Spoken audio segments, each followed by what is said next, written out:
Hello and very warm welcome to all of you.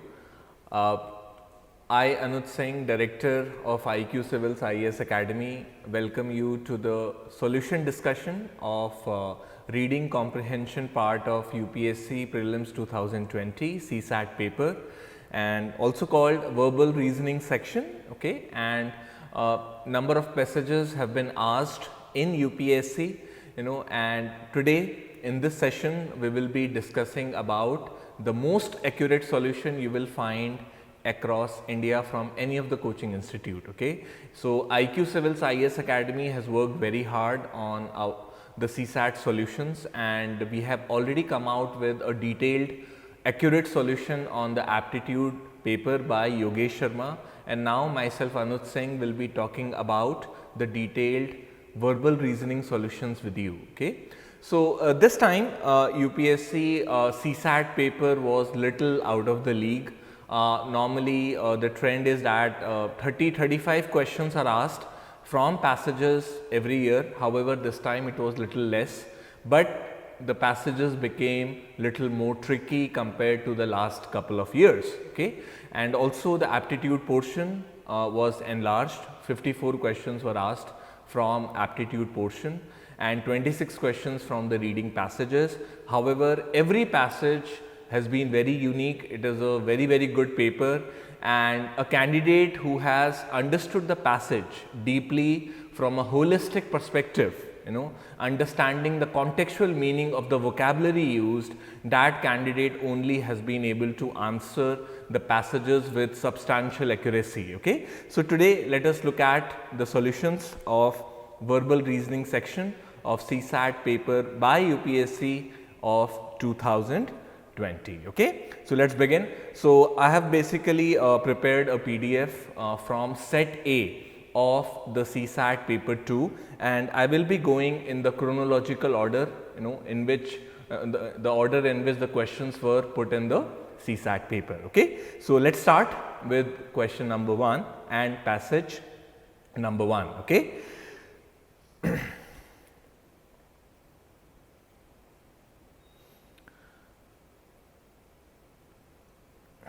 So, passage 1.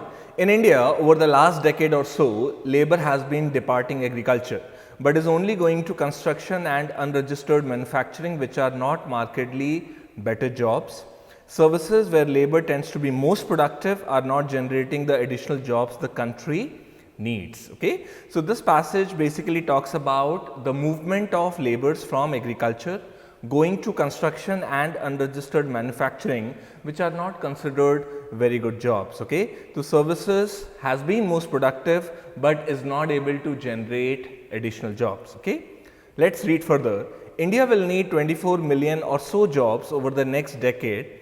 The new sector, e-commerce, can at best close only half the job gap. Only those sectors that drive domestic demand, such as health and education, can comfortably fill the other half. Okay, so students, I want to tell you something before we begin to analyze solutions here.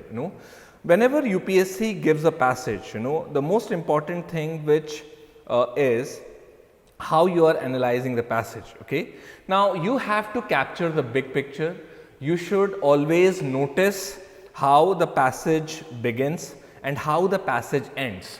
So basically, introduction of the passage plus the conclusion of the passage, they become ultra important whenever you are trying to answer the questions which are based on the passage. Okay, so at the end of this passage, it clearly talks about that only those sectors which drive domestic demand, which are health and education, can comfortably fill the other half. The first half can already be filled up by e-commerce. So second half can be filled up by health and education.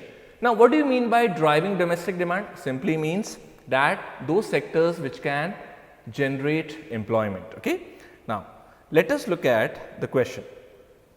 Which one of the following is best implied in the passage? Option A, strong measures need to be taken to reduce the rural to urban migration of labor.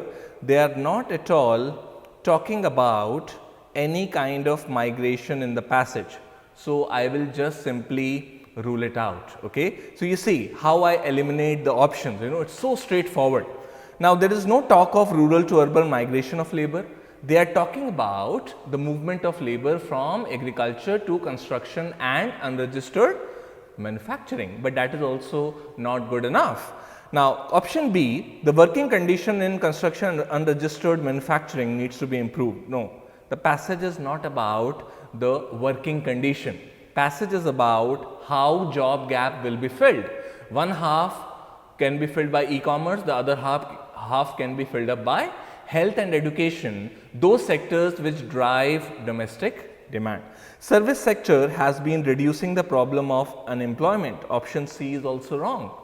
Service sector has not been reducing the problem of unemployment. That's what it is talking about. Service sector, if you look at the passage here, service sector has where labor tends to be more productive, most productive, are not generating the additional jobs. They are not generating the additional jobs. So, service sector are not generating the additional jobs the country needs. That is why option C is also ruled out. Okay? Let us read option D. Increased social sector spending is imperative for large scale job creation. Definitely yes. So, when we talk about health sector, okay, health, and we talk about education, so they are basically social sectors, and if we spend more in health and education, these sectors will drive more domestic demand, and definitely if we invest in them, they will be very crucial in generating jobs which will fill the other gap. Okay? So, option D very clearly is the right answer. Okay? Let us move to next passage, passage 2. In India, the current focus on the right to privacy is based on some new realities of the digital age. Okay? So, this passage is about the right to privacy. A right is a substantive right only if it works in all situations and for everyone. A right to free expression for an individual about her exploitation, for instance, is meaningless without actual availability of security that guarantees that private force cannot be used to thwart this right. Okay? So, passage says that right is substantive. Substantive means it is good in the real sense only if it works in all situations. So, right to free expression for an individual about her exploitation is meaningless without actual availability of security. So, security here means that if there are no safeguards from the government, a right is useless, because if there are no safeguards and private force can be used to just eliminate that right, then it is not useful, okay, for the citizens of the country. The role of the state therefore is not just to abstain from preventing rightful free expression, but also to actively ensure that private parties are not able to block it. Okay? So, what is the role of the state is not just to abstain. Abstain means refrain. It means refrain. Refrain from preventing. So, it means the two words used together here, abstain and preventing. That means the state should work towards ensuring rightful free expression, but also to actively ensure that private parties are not able to block it. So, first job of the state is to not only to abstain from preventing rightful free expression, second is that they should ensure that private parties in the country are not able to block it. Okay? Block it. Now, let us look at the options here, okay, the question here. Okay. Now, question says, on the basis of the above passage, the following assumptions have been made. State should have some institutions to ensure its appropriate role in a digital society. Definitely yes, this option is absolutely correct. The statement is absolutely correct, because in the above passage, if you have read it carefully, the author has used the word security. So, if there is security that guarantees that private force cannot be used to eliminate the right, then only it makes sense. So, state should have some institutions to ensure its appropriate role in a digital society is absolutely correct statement. So, if state does not have that, then there is no rightful meaning of what is mentioned in the passage. Now, state should ensure that private parties do not violate the citizens' right to privacy. Okay? So, yes, state should ensure that private parties do not violate the citizens' right to privacy. That is what the passage is actually talking about. So, state should ensure that through securities it should not there should be some mechanism which prevents the blockage of the rightful free expression or the right to privacy by the private parties. So, we should block any kind of efforts to eliminate the rightful free expression of the subject which has been mentioned in the passage. So, state should ensure that private parties do not violate the citizens' right to privacy. That is absolutely correct. Digital economy is not compatible with the idea of not violating the citizens' privacy. This is a wrong statement, definitely yes. The only thing which the author clearly says in the passage is that that in the first line itself, in India the current focus on the right to privacy is based on some new realities of digital age. So, there are some new realities on which the current focus should be there. Okay? So, digital economy is not compatible is a wrong statement as per the passage. Definitely there could be compatibility or no compatibility, but that is not clear, but definitely there are new realities when we talk about governance in the new digital age. Okay? So, what is the answer? Answer is clearly it is in option A itself, because we have to find out the assumptions. Now, when we look at assumptions, students, assumptions is something which is not very explicitly mentioned in the passage. It could be implicit, there could be one or two statements there, but any assumption which seems right and is not also clearly mentioned in the passage could be the answer, because assumptions are many a times implicit. Okay? So, that is why in this passage, both statements 1 and 2 are correct assumptions, but statement 3, that digital economy is not compatible with the idea of not violating the citizens' privacy, is a wrong assumption. Okay? It is a wrong assumption. Let us move to the next passage. Okay? Passage 3. One of the biggest ironies around water is that it comes from rivers and other wetlands. Okay? So, this is the third passage in set A of UPSC paper 2 of CSAT. Now, one of the biggest ironies around water is that it comes from rivers and other wetlands. Okay? Yet it is seen as divorced from them. While water is used as a resource, public policy does not always grasp that it is a part of the natural ecosystem.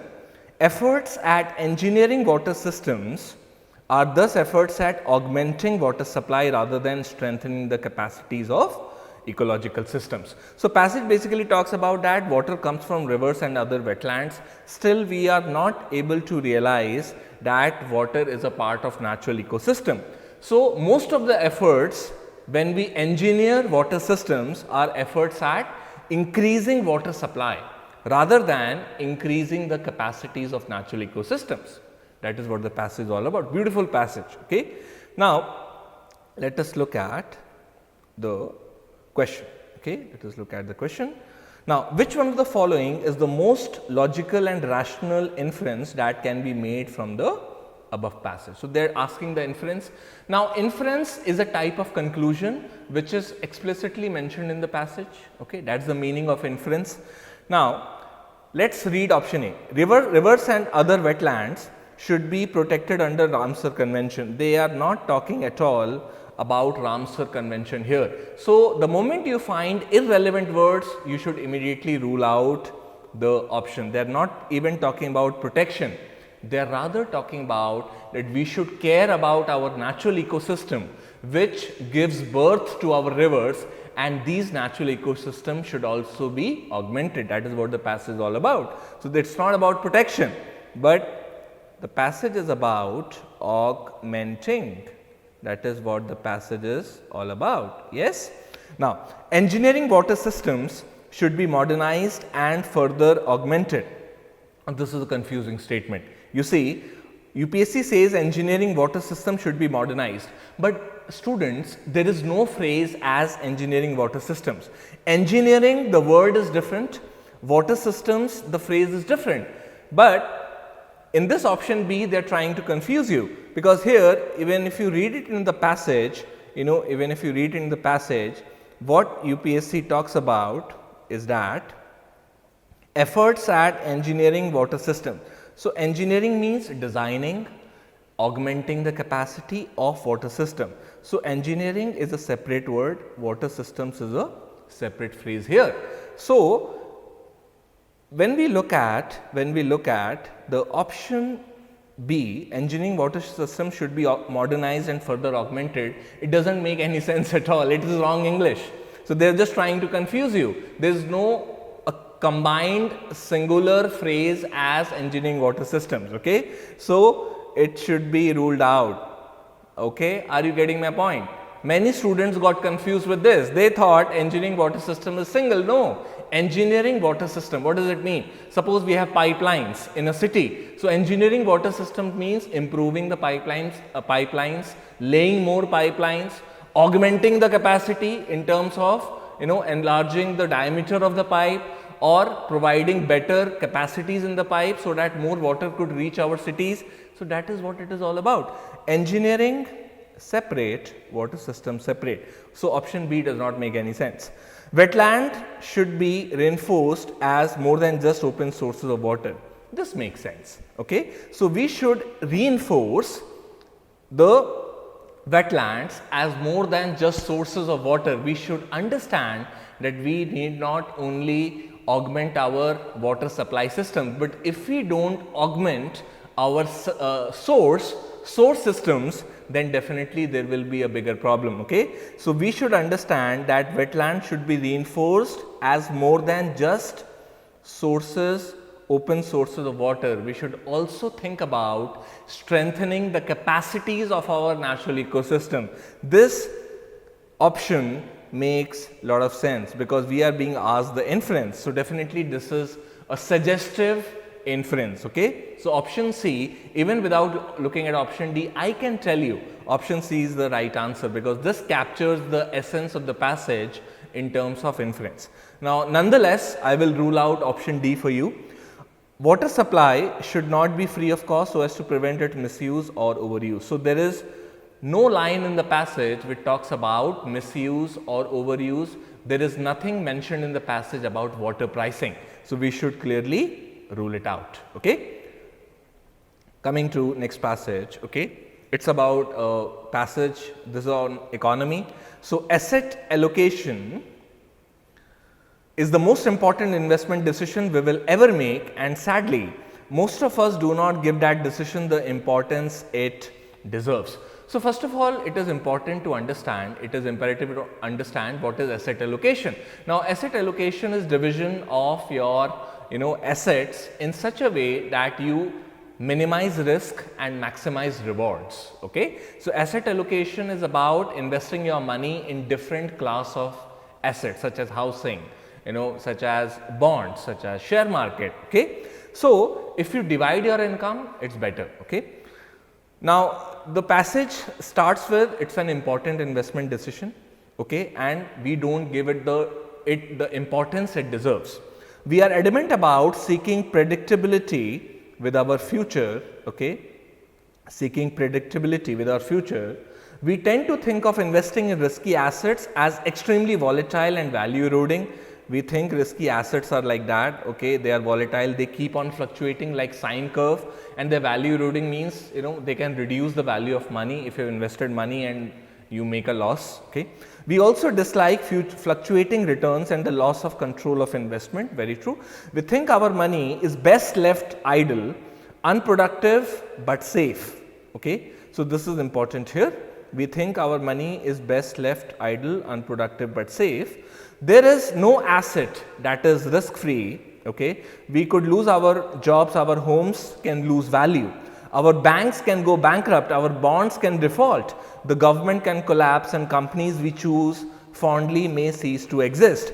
But we cannot live life assuming that all these extreme events are waiting to happen and all at the same time. All these extreme forms of risk we all know will not manifest at the same time. So, author is basically an author who is suggesting that we should go for asset allocation. Number one, we do not tend to invest our money because we think that if money is left idle, it is unproductive, but it is safe. But author is against that. Author says that there is no asset that is risk free. We should divide our assets in different classes. We should invest money in those different classes, because one day what can happen is, our homes can lose value, the banks can go bankrupt, the bonds can default, the government can collapse, but we should not assume that all this will happen at the same time. It will not happen at the same time. So if one asset goes down, other asset is still there to save you, to increase your money. So that's what the author even talks about in the last few lines, that in all the classes of assets, risk will not come at the same time. Okay. Now let us look at the question.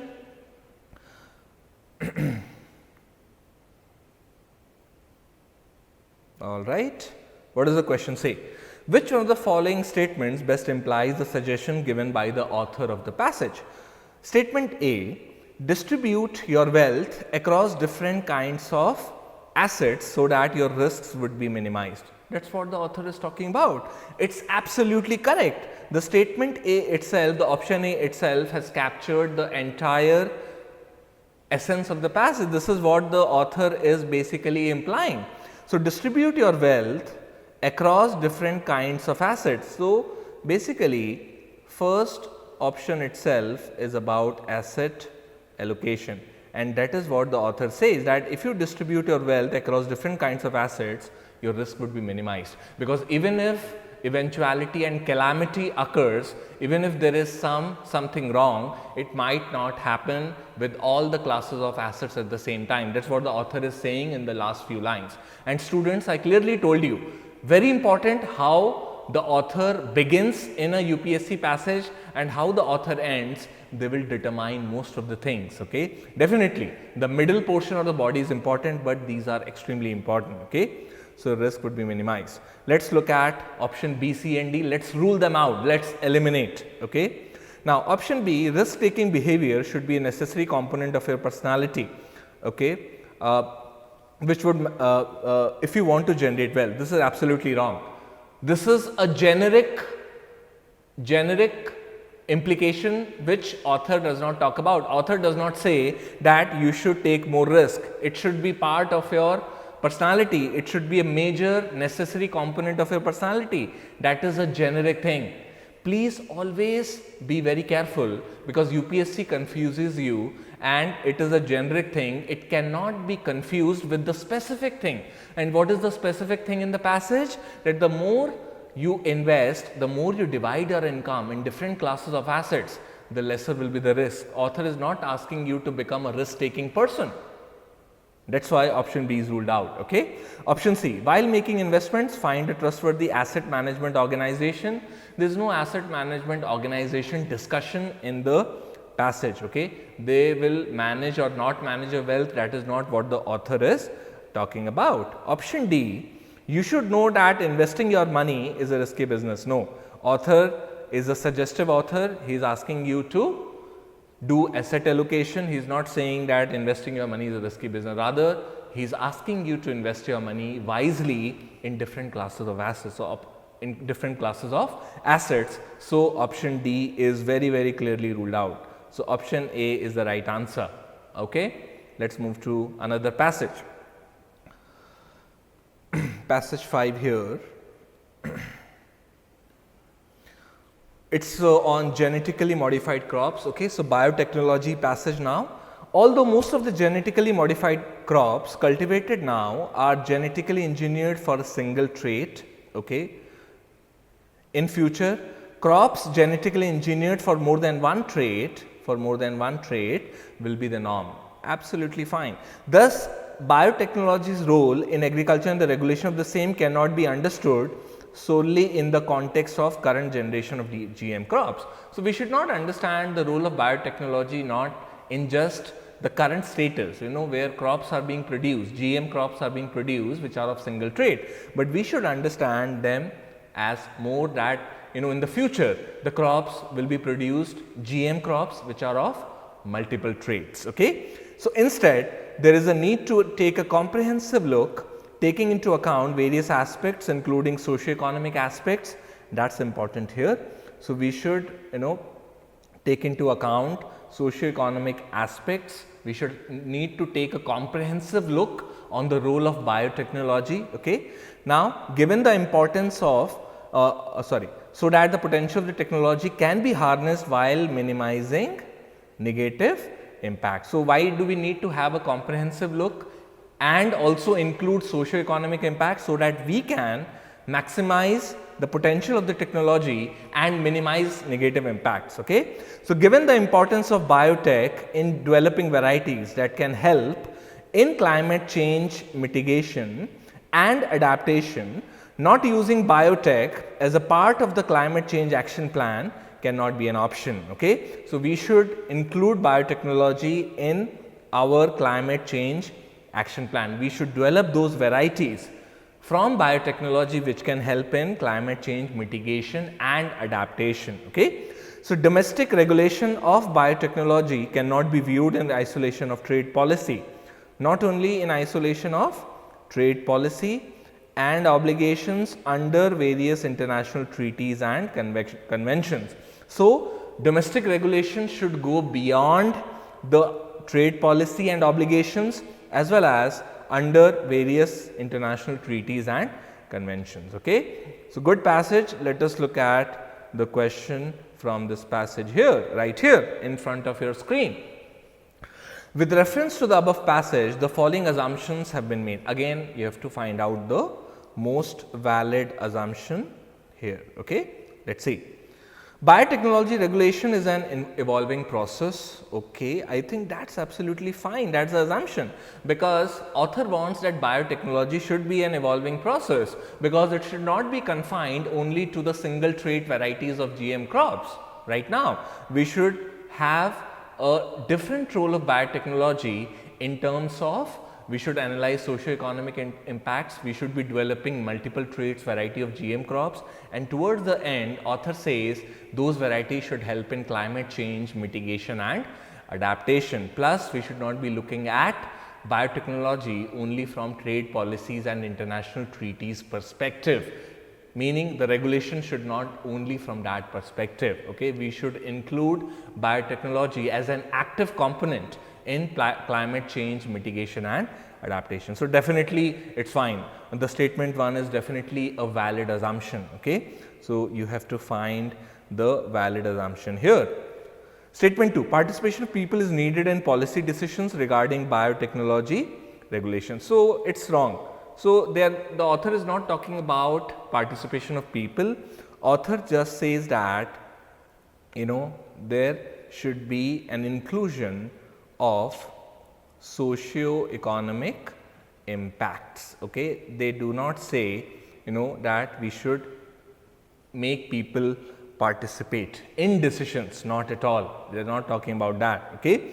Now, option 3, statement 3, biotechnology regulation should take into account socio-economic aspects in decision making. Now, that seems correct. Definitely yes, biotechnology regulation should take into account socio-economic aspect. That is what I have just told you, and the author also talks about that. Okay. Wider involvement of political executive in biotech regulation improves its efficiencies in dealing with countries' trade policies and international obligation. That is also wrong, because there is no involvement of political executive which the author talks about in biotechnology regulation. So, confusing statement. They are not talking about political executive, they are just talking about government regulation. That should be changed, but there is no preference given in the passage to political executive that they should be involved, so that there is effectiveness in dealing with countries' trade policies and international obligations pertaining to biotech. Okay. So, option statement 4 is also straight away ruled out. So, what are the valid assumptions 1 and 3? So, the clear answer here is 1 and 3 only. Okay. Absolutely great. So, see students, how am I doing the work here? I am ruling out the wrong options so comfortably. If you have that critical mind, if you have that separation approach, that you can separate right statements from wrong statements, 99% accuracy achieve karna reading comprehension में is not very difficult. Okay, let's look at the other question from the same passage. Which one of the following statements best implies the crux of the passage?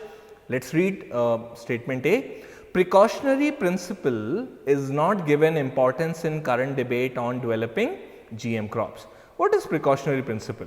Precautionary principle is basically about innovation, a new innovation which has come up, and we do not immediately accept new innovation, rather we do review lot of times in the procedures which have been adopted in coming out with new innovation. Okay, we are careful, we are safe. Okay, so new innovation is seen critically, that it does not have some hazardous impacts on the society. So that's why we go for review and we keep safety into a very important, we give safety a very important consideration here. So precautionary principle is not given importance in current debate on developing GM crops.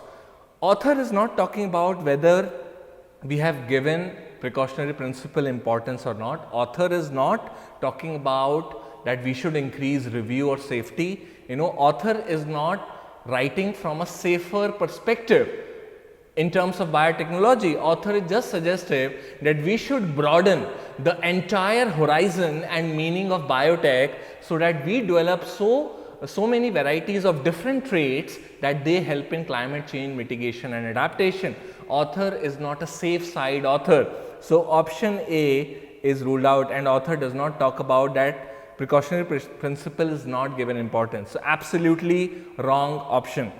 Option B, biotechnology is not currently used in climate change mitigation and adaptation mechanism. This is a negative statement. Definitely biotechnology, as per the author, can be used for more intensive role in terms of developing more varieties which have multiple traits, but not currently used in climate change mitigation adaptation mechanism is an extreme negative statement which author does not focus on. Author is a suggestive author trying to tell us that we should increase the role of biotech. Okay, option B is ruled out. Negative statement, extreme statement. Okay, so students, please have this tendency of ruling out extreme and negative statements from UPSC passages. Okay, they are never the answers. Few exceptions are there, but 99% of the time they are ruled out. Okay.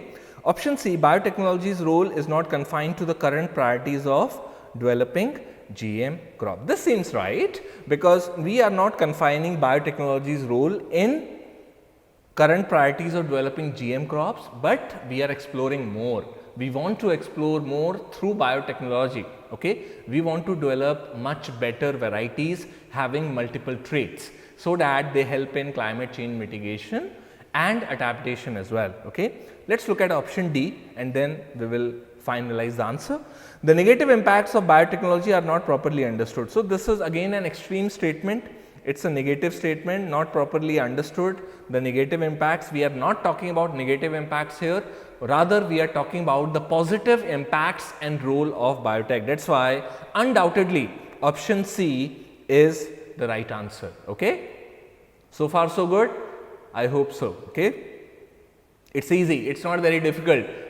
You should have a critical mind, you should have a mind which separates wrong statements from right statements. Okay, let's look at the next passage. Now, private investment in general is volatile. Okay, foreign private investment is more volatile because the available investment avenues are significantly greater. Okay, definitely the entire world. So they start the passage with naming and designating the private investments as volatile.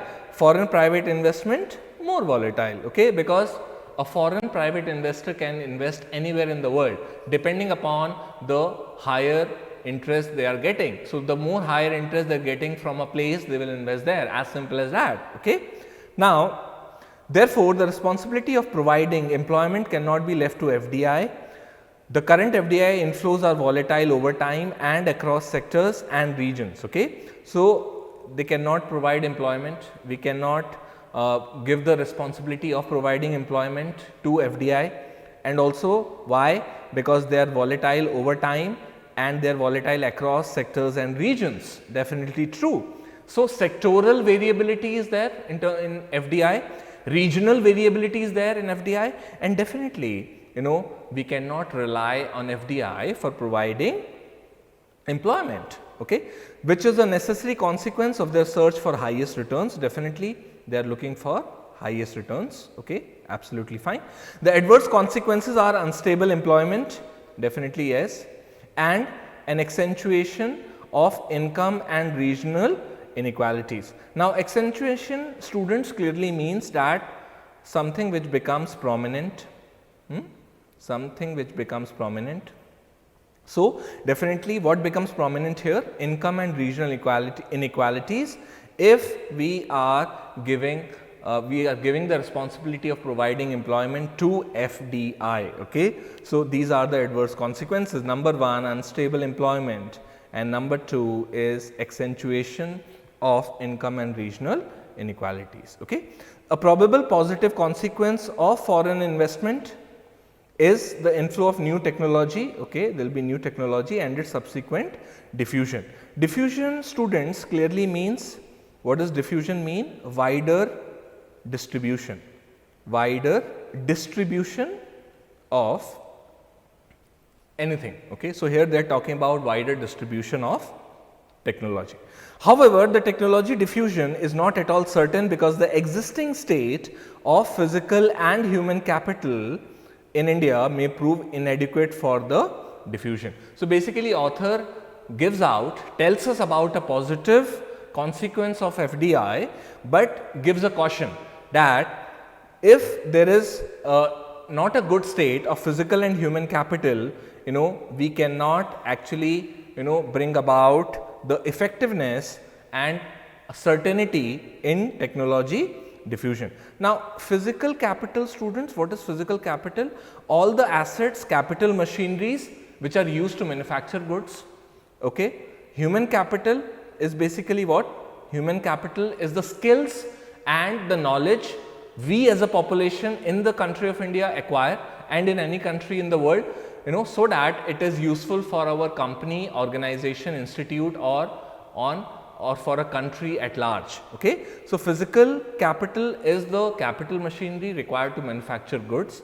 Human capital is the assets, is the skills we get, we acquire over a period of time and also knowledge, okay. So, if there is not good enough physical and human capital in the country, the effective diffusion of technology will not happen, okay. That is what the author is saying. Let us look at the question now, okay. Yes, the question is here. So, what does the question say? With reference to the above passage, the following assumptions have been made. Again, the author here, the UPSC here is asking the assumptions. Please remember, need not be explicit, it could be implicit as well, okay. Might not be very clearly mentioned in the passage, okay, but that forms the basis of writing the passage. Statement 1, relying on foreign investment in the long run is not an economically sound policy. This seems right, okay. So, that is what they have been talking about in the middle of the passage, that when we are talking about FDI and we rely on it for providing us employment, that is not a good idea. So, it is not an economically sound policy. Statement 1 is the correct assumption, okay. Statement 2, policies must be undertaken to reduce volatility in foreign private investment. No, they are not talking about reducing volatility in foreign private investment. They are not talking about that. Nobody, in fact, I will give you a general truth that it is very difficult to reduce volatility in FDI. Obviously, we can do that by changing our policies and all, but author basically focuses on the fact that what are the disadvantages and advantages of FDI, and if there is an advantage, there is also a disclaimer that it will not happen very well because our physical and human capital are inadequate, okay. So, they are not talking about, author is clearly not talking about reduction of volatility in foreign private investment. Statement 3, policies must be undertaken to strengthen domestic private investment. That seems okay, because if author is criticizing foreign private investment in terms of that it does not generate large scale employment, it brings about regional equalities, income inequalities. Okay. So, definitely, anyhow private investment is volatile as per the author, but domestic private investment is less volatile, foreign private investment is more volatile. So, if we are talking about private investments only in the passage, then the better one should be strengthened. So, it is fine. So, we should strengthen the domestic private investment, that is okay, that is completely all right. Okay. Now, let us look at statement 4. Public investment should be given priority over private investment. That is not what the author talks about here. He is not comparing public and private investment. Simply rule out option 4, statement 4. Statement 5, substantial public investment in education and health should be undertaken. This seems okay, because if we invest in education, number 1, and if we invest in health, what are we doing? We are basically increasing the human capital of the country. So, human capital means we are increasing the skills and knowledge of our population, and if we increase human capital, certainly it will also have a positive impact on our physical capital. The more talented and intelligent the population is, the much better technology it will imbibe or it will accept to produce manufactured goods. So, that is fine, that is what the author basically talks about. If you look very clearly here, students, in the passage, that the author says technology diffusion can only succeed when both human capital and physical capital, they are in place, So, they are saying that if physical and human capital are inadequate, then technology diffusion might fail. Okay. So, if we strengthen our physical and human capital, how it can be strengthened? If we do lot of public investment in education and health, what it will do? It will bring about good amount of human capital, good talented people will be working for the country, and they will definitely have a good amount of physical capital as well. They will imbibe good technology to produce industrial goods, okay, as simple as that. So, public investment in education and health should be undertaken. That is a valid assumption, because if we do that, technology diffusion might be more effective as per the last few lines of the passage. Okay. So, 5 is also correct. So, let us look at the options which are given in the question. So, which of the following assumptions are valid? So, valid assumptions here, students. Option A, 1, 2 and 4, no. 1, 3 and 5 we have already ticked, in the passage, 1, 3 and 5, and that is option B, beautiful. So, option B is the right answer, you need not even look at other options. Okay. So, 1, 3 and 5 is the right answer. Okay. Simple, but difficult question, but many students have got confused. I have got many calls from the students, they are saying what is the answer, is it 1, 2 and 4? I am saying clearly 1, 3 and 5 stand out, okay, stand out, as simple as that. Other passage, let us come to another passage here. So, the passage is, many opportunities to harness the highly skewed seasonal and special distribution of monsoon flows which occur in a 4-month period from June to September annually have been lost. Okay. So, we have lost the opportunity to harness the skewed seasonal and special distribution of monsoon flows. Basically, they are talking about water. Okay. So, special here means, the word special here means across space. Okay, across space or across geography. Okay, it is across land, it is one and the same. Okay, across space. Skewed का मतलब होता है, skewed is distorted distribution. Somewhere more rainfall, monsoon, better monsoon, somewhere almost dry. Okay, seasonal, definitely if it comes in June to September, definitely it is seasonal, because most of the rainfall in India also happens between June to September. Okay. Since these few months account for most of the rainfall and consequent fresh water availability, okay, the need for holding rainwater in reservoirs for subsequently releasing it for use over the year is a necessity nobody can afford to overlook. So, basically they are talking about rainwater harvesting, they are talking about holding rainwater in reservoirs in these few months when there is most of the rainfall. Okay. Last line, climate change will continue to affect weather conditions and create water shortages and excesses. Okay. So, climate change will make rainfall fluctuate, kabhi less rainfall, kabhi more rainfall, absolutely fine.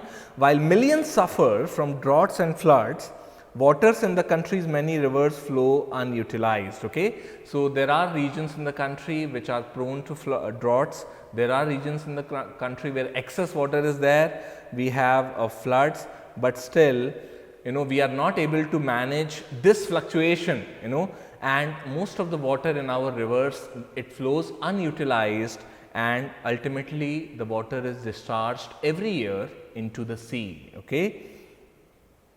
All right, let us look at the question. Okay. Let us look at the question here. So, what is the question?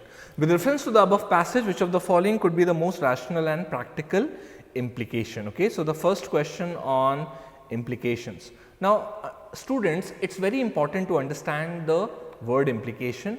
So, there are two words, one is inference, one is implication. Inference is conclusion based on evidence and reasoning mentioned in the passage, it should be explicit in the passage. Implication means that conclusion which is not explicitly understood from the passage, conclusion which might not be explicit. That is the meaning of the word implication. Explicit means directly nahi likha hoga, okay, but passage ke understanding se we can infer that this could be the right statement. So, inference and implication, they are two different things. Implication more explicit, it will be there in the passage, okay, that particular statements, but implication from the understanding of the passage, there could be something which is not explicit, but that is coming out as a logical understanding. Okay. Now, so implications pucha hai, let us look at the options. Okay. Interlinking of rivers should be undertaken. Absolutely correct. We should undertake interlinking of rivers because our rivers are flowing unutilized into the sea when some areas are under drought, some areas are under floods. Still they are flowing unutilized. So, if we interlink the rivers, at least we will be able to avoid flooding in excess water areas, and we will bring some water in drought prone areas. So, both areas can be saved from natural disasters. Okay? It is absolutely correct. Option 2, a network of dams and canals should be built across the country for proper distribution of water. That is also fine. Okay? If we build network of dams and canals, we can have more judicious and effective distribution of water across the country. Okay? That is also absolutely correct. Statement 3, okay, farmers should be provided easy loans for digging bore wells. They are not talking about groundwater exploitation here. They are just talking about how we can save water, how we can do rainwater harvesting, or we can save water in reservoirs, and how we can use unutilized river water when we have some regions in the country under floods and some regions under drought. Okay? So, they are not talking about groundwater and farmer loans here, absolutely irrelevant. Usage of water for agriculture should be regulated by law. They are not talking about any regulation of usage of water here, they are not. Okay? So, it should be regulated by law or not by law, there should be proper and judicious usage of water across. They are not talking about agriculture here. So, there is no sector mentioned, it is not a sectoral passage, it is a generic passage on water flow and its utilization, efficient and judicious utilization. So, agriculture word here is narrowing down and it is irrelevant from the context of the passage. Statement 5, distribution of river water among regions should be regulated by union government. They are not talking about who should regulate distribution of river water? If students, you think this statement is correct, then it's written union government. Why not state government? Why not state government can regulate the distribution of water? So it's again irrelevant from the context of the passage. It should be either state government or union government, doesn't matter. Author just says it should happen, that we should effectively distribute water in drought prone and flood prone areas, so that water utilization is improved. Okay, so again wrong. So what is the answer? Very clearly, let's look at the options. All right, so option A itself, because 1 and 2 are the correct statements here. So option A is the right answer, rest all are wrong here. Okay, let's look at the next passage. Okay, now the next passage on your screen here. Okay, people will invest in education whenever they are granted the economic freedom to fully enjoy its benefits. Okay, so the passage is about economic freedom. Remember, opening line of any UPSC passage, or for that matter any good passage in this world, is extremely crucial. It gives the direction where the passage is moving. Okay, now economic freedom के ऊपर है. So people will invest in education whenever they are granted the economic freedom to fully enjoy its benefits. Again, this is for the obvious reason that the return on education increases as the level of economic freedom rises. So return on education increases as the level of economic freedom rises. Okay, when people thanks to lower tax rates, are allowed to retain most of the higher income they gain from each incremental level of education, it makes eminent sense to invest in education. Okay, theek hai. So what they are saying is, if there are lower tax rates and if people who are earning high, they are able to retain more proportion of their higher income, it makes more sense in investing in education. On the other hand, when the government decides to tax, the higher income of educated individuals at even higher rates, it makes very little sense to invest in educating oneself further. The same incentives apply to parents who decide on whether to invest in their children's education or not. So then they talk about government's perspective, that if they tax higher income of individuals at a much higher rate, then it does not make a great sense in investing in higher education. Okay, let us look at what the UPSC is asking on this passage. So again, they are asking about the assumptions. With reference to the above passage, the following assumptions have been made. Okay, so a lot of assumptions questions this time. Okay, from UPSC. Statement 1, lower tax rates in a country invariably translates into greater investments in higher education. Many students again got confused. They thought this is the right answer. Okay, because lower tax rates का मतलब है that more if the tax rates are lower, the higher income, more proportion can be saved by and retained by the individuals. Okay, so lower tax rates will lead to investments in higher education, but this is ruled out because of the word invariably here, and also lower tax rates will not lead to greater investment in higher education invariably. What is the meaning of the word invariably here? The meaning of the word invariably, students, here is always. Invariably here means, students, it clearly means always, or it also means in every case.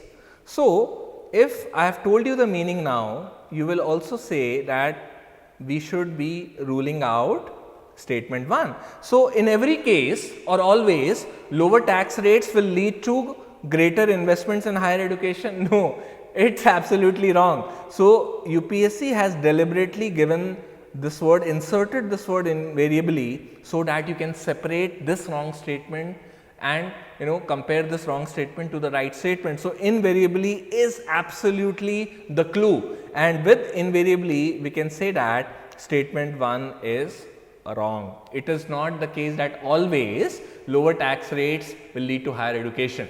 For example, if you have gone for higher education, do you think about that the tax rate is low or not? You never think about that. And it's not always the case. But the passage says that lower tax rates will give you more economic freedom because you can retain most of your higher level income. Okay? But invariably means it is not always the case. So, one is invariably, other is that this passage, because of this word invariably, has become an extreme statement, and because it's an extreme statement, I told you earlier you should always watch out for extreme statements and rule them out. Okay, rule them out.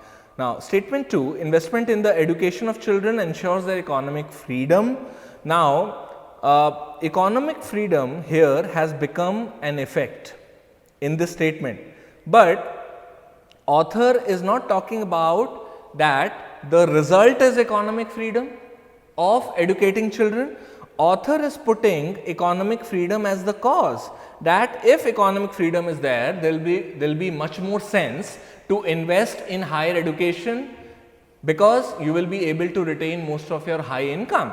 So, author has used economic freedom as a cause, but here it has become an effect or a result. So, that is why statement 2 is also ruled out. Okay. Statement 3 says that economic freedom has a positive impact on building up human capital. This seems fine. This seems absolutely fine, because economic freedom has a positive impact, because more the economic freedom, more investment in higher education, and when there is more investment in higher education, there will be building up of human capital, which means that skills and knowledge of the population will be enhanced. So, that is absolutely fine. Okay? That is great. Okay? So, what is the answer? Answer is 3 only, rest all are ruled out. This is the right answer. Okay? C option is the right answer. Okay? Other passage. All right. Our urban bodies cannot possibly ensure sustainable delivery of water in our cities unless financing mechanisms are put in place. Okay? So, again it is about sustainable delivery of water. Water is the main theme here. Water delivery requires heavy infrastructure, heavy investment in collecting it from a natural source, okay, treating it to make it potable. So, heavy investment in collecting it from a natural source, treating it to make it potable means fit for drinking, and laying a distribution network of pipes for delivery to the users. Okay, they are talking about users. Okay. It also requires investments in sewerage infrastructure and sewage treatment plants, so that the sewers can carry the wastewater to these plants to ensure that no untreated sewage is discharged back into natural water bodies. Okay. So, one is laying a distribution network of pipes so that we effectively deliver water to the users, make it potable in the infrastructure before we deliver it to the users. Okay. We bring it from the natural source, and then we should also have an infrastructure for treating wastewater so that we do not discharge untreated waste into natural water bodies. If our cities were rich enough to meet the entire cost, water could be delivered free. They are not. Okay. So, our cities are not very efficient enough. See, very important here, because this is the last few lines of the passage, very important. Our cities are not efficient enough, otherwise we would have got water for free. Okay. That is what the author is talking about. Okay.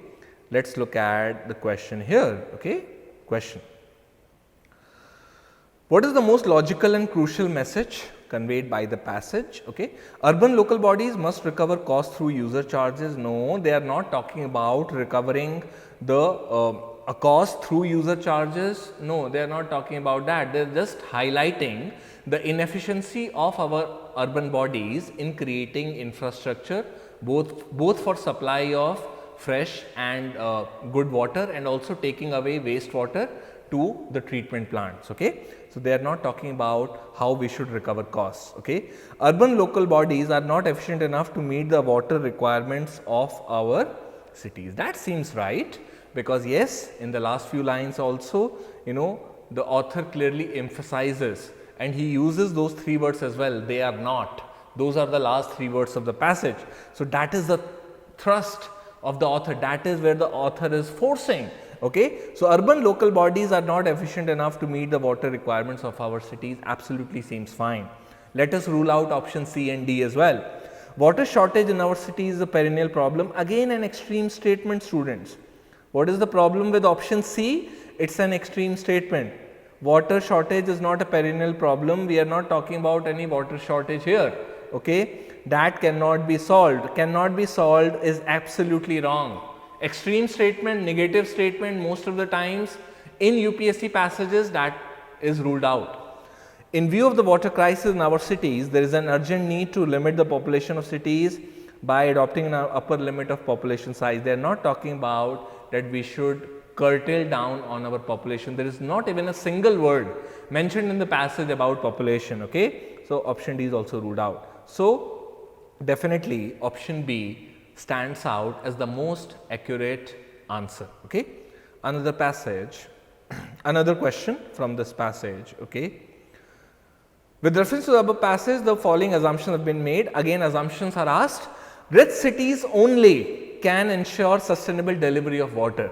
Another UPSC favorite. Whenever they use the word only, most of the time they are pointing out towards narrowing down the meaning of the entire passage.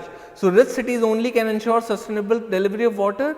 No, it is not only, but author says something else, that our urban bodies, if they would have been rich, we could have got water for free, but it does not imply that rich cities only. Again, the word only here is narrowing down the entire essence of the passage. That is why statement 1 is ruled out. Okay. Statement 2, sustainable delivery of water in cities means much more than supplying water to household. This seems correct, because when the author uses much more than supplying water to households, the author has used a general word here, users, supplying water to users. Okay. So, have a look here, dear students, I have shown you earlier also that collecting water from a natural source, treating it to make it potable, laying a distribution network of pipes for delivering to the users. Okay. General users, more than households. So, that is a correct assumption. Okay. So, this is a correct assumption. So, answer to question number 25 is 2 is correct, 1 is wrong. So, answer is option B. Okay. So, obviously, the ticks you are seeing in the paper are from a student who has attempted.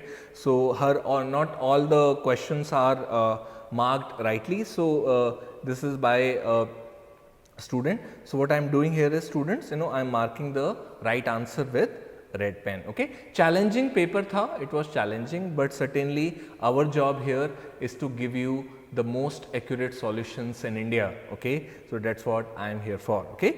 Let us look at the other passage, absolutely on your screen. Okay.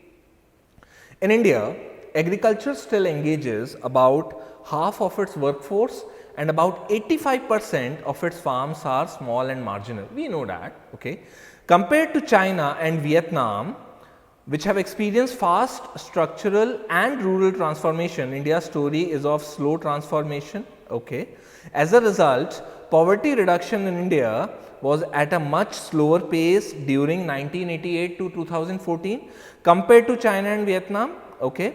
Compared to China and Vietnam, India's poverty reduction was slow during 1988 to 2005, but during 2005 to 12 it accelerated dramatically, almost 3 times faster than during the earlier period. Okay. So, they are comparing 2 periods here.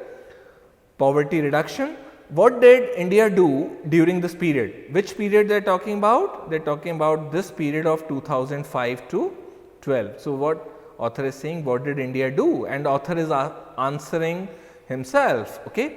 Research reveals that the relative price scenario changed significantly by more than 50% in favor of agriculture in the wake of rising global prices. So, what did change? Relative price scenario. What does it mean here?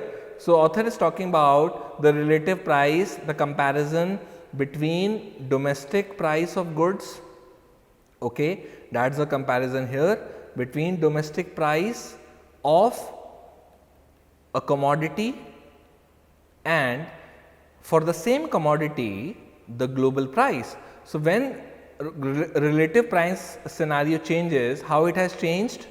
How it has changed? Because of rising global prices. Obviously, exports will be encouraged, there will be more need and more urgency to export because you are getting more income from exports. Okay.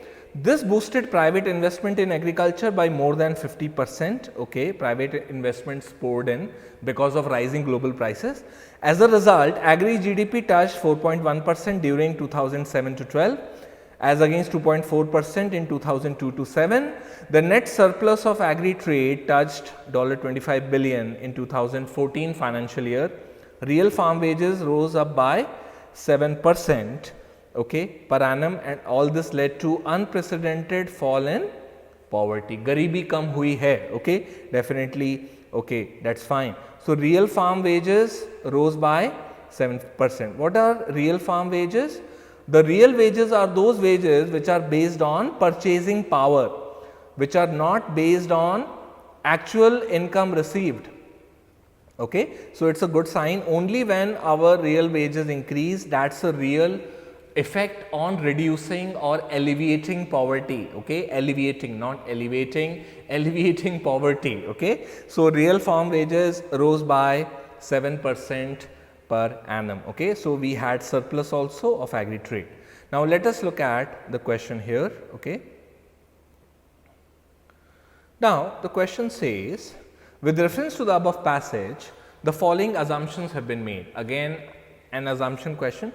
Structural and rural transformation is impossible when farms are mainly small and marginal. Why do I even give effort to understand the meaning of the statement? It's impossible. The word impossible makes the statement extreme, and I told you students earlier, extreme statements in UPSC passage should always be, in most of the cases, should be ruled out. So, it's not impossible. Author clearly has said about that global price rise happened, and because of that a lot of investment came and surplus happened, real wages increased, and so and so. So, it's not impossible, it's a negative statement, extreme statement, negative statement, number 2, and definitely this statement is also irrelevant. So, there are a lot of reasons I should strike it out. Okay. Number 2, a good price incentive can trigger investments in agriculture. Definitely okay. That is what the author talks about in the second half of the passage, that good price incentive in terms of rise in global prices has triggered investments in agriculture. That is absolutely fine. Okay. Statement 3, India needs to build value chains for high value products like livestock and horticulture. They are not talking about building value chains for livestock and horticulture. That is not what author says in the passage. It is not even used. Okay. These words are not even used. Statement 4, higher global prices of agricultural commodities are essential for India's poverty reduction. That is fine. That seems fine, because only because of higher global prices more investment happened in agriculture as per the author. So, we are okay here, and our option is right in front of our eyes. The right option is 2 and 4. 2 and 4, option B is the right answer. Yes. Other passage on your screen here. Okay. Another question from the same passage. Which one of the following statements best reflects the critical message of the passage? Okay. So, another thing here students, so UPSC has come out with critical message is mostly which is criticizing, or which is produced in a way that author is trying to draw your attention to something which is lacking, which is not existing. Okay. Let us see what are the options here. So, we have to find out a critical message. India should create large scale off farm rural employment to reduce poverty in the near future. So, because of this word off farm rural employment, we will rule this option out, because author is not talking about that we should go away from farms, we should go away from agriculture. That is what not the author is talking about. Okay? Author is in fact talking about how more investments in terms of private investments happened in agriculture. That led to increase in real wages, surplus was created, GDP contribution of agriculture increased. Now, option B, India should create a large number of farmer producer companies. Again, it is irrelevant. They are not talking about increase in farmer producer companies. Okay? They are not talking about that. That is not the critical message. Okay? Let us look at option C. Private investment in agriculture should be given priority over public investment. They are not comparing private and public investment in agriculture. They are not comparing that. Are they? They are not. Okay? So, वैसे तो option D is left, so that should be the correct answer, but we will still prove that it is the correct answer. Inclusive agriculture growth is key to reduce poverty in the near future. Definitely yes. So, inclusive agricultural growth, what does word inclusive means? You know, it includes all economic levels of society. Okay? अमीर से गरीब सबको include करेंगे, तो you know it is the key to reduce poverty in the near future. Author ने बात किया है कि inclusive agriculture growth का एक author ने evidence भी दिया है passage में that the real farm wages increased. Okay, so real farm wages increased by 7%. That is an indication that purchasing power of farmers increased, and the people associated with agriculture, definitely it has led to inclusive growth. Inclusive growth, because if real wages increase, definitely the poor man will have more money for purchasing commodities for their consumption. Okay? So, definitely inclusive agricultural growth is the key. And how inclusive growth can come? By having more private investments in agriculture, and that can happen when the relative price scenario as per the author is brighter. Global prices increase, we can export more, we can earn more. Okay? So, option D undoubtedly is the answer. Another passage, okay, on your screen. Spanish ships in the late 19th century, in the late 16th century, first brought the potato tuber from South America to Europe, whereby in the early 19th century it had become a reliable backup to cereal crops, particularly in the cold rain-soaked soils of Ireland. So, potato tuber, what is the tuber? Tuber is the thickened part of a stem of a tree, okay, or a plant, the thickened part of the stem of a plant. Okay. So, basically lies at the root system. Okay. So, Spanish brought the tuber, then it became the reliable backup to cereal crops in the country of Ireland in the cold rain soaked soils. Okay. Now, the Irish were soon almost wholly dependent on the potato as their staple food, okay, and they were planting primarily one prodigious variety, the lumper potato, whose genetic frailty would be cruelly exposed by the fungus Phytophthora infestans. It's a potato blight. Okay, it's a virus which destroys potato crops. And students, this passage is very, very interesting. It has been basically taken from the real story of Irish potato famine, which happened in the years of 1840s, in Ireland, and it's a real story. Okay. Then in 1845, spores of the deadly fungus began spreading across the country, destroying nearly all the lumpers in its path. The resulting famine killed or displaced millions. Okay. So, spores are nothing but it's a reproductive cell. Spores are, it's a reproductive, they are reproductive cells which can reproduce asexually. Okay. Which can reproduce asexually.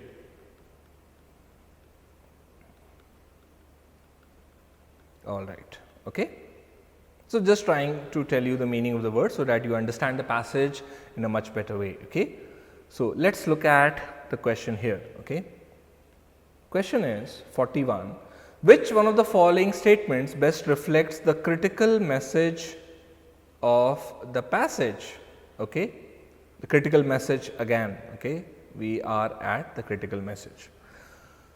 For introducing any foreign plant into a country's soil and climate conditions of that country should be suitable. That's not the critical message the author talks about. He talks about that potato tubers were brought, they became one of the backups to the cereal crops in Ireland, and certainly there is a virus which attacked the blight virus, the infestans virus, which attacked and destroyed so much potato lumpers, and because of that large scale famine resulted, and which displaced millions in Ireland. So this is not the critical message. They are not talking about soil and climatic conditions only. So this is not the main critical message. As a staple food of a country, the tuber crop like potato cannot replace cereal crop. First of all, it's a negative statement. Second of all, it is an extreme statement. And third of all, option B, as a staple food of the country, tuber crops like potato cannot replace cereal crops. The author is not talking about that we are replacing something or not. Definitely, it replaced potato tubers, replaced, and it became backup of cereal crops, but this is not again the critical message. Critical message is a larger picture that because of the destroying of potato tubers, large scale famine occurred. Now option C, some of the fungal infection of plants cannot be prevented or stopped from spreading across large areas. Again, this is not the critical message. Now first of all, the fungal infections like infestans, the virus, it spread, so cannot be prevented or stopped from spreading across large areas. Certainly it can be prevented if some precautions are taken. Author is not talking about whether it can be prevented or not. Author is just saying that the virus actually spread, and it spread in such a way that spores destroyed potato tubers. Now spores are the multiplying exponential multiplication of the virus, the infestans, which will destroy large scale crops. Certainly there is no talk in the passage about whether it can be prevented or not. So this is not the critical message. Option D, relying on a homogeneous food source is not desirable. That seems right. So if you rely on a homogeneous food source, like in Ireland, what happened?